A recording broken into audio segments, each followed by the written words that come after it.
How to add Snapchat account to another phone. In this video, I'll show you step by step on how to add your Snapchat account to a new mobile phone or to a just another phone. So as you can see now, I have now two Snapchat account on this mobile phone. Here is my Snapchat original one. So as you can see now, here is now my profile of my Snapchat original Snapchat account. So now if I want to add my Snapchat account to another phone, all I have to do now, just go ahead and open up the phone.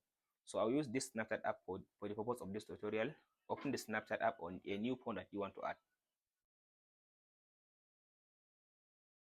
So after you open up the Snapchat app like this now, tap on this login button. So from this section now, go ahead and type in your phone number and your password, or if you want to use your email address or your username, tap on this section now. So now go ahead and type in your email address.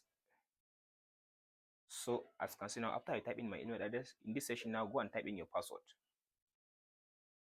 After you type in your password, all you have to do now, tap on this login button. After you tap on this login button, it will take you to a Snapchat account that you are using on your old phone or to your new phone. That's it guys on how to add Snapchat account to another phone. Please like and subscribe. If you have question, please let me know in the comment section below.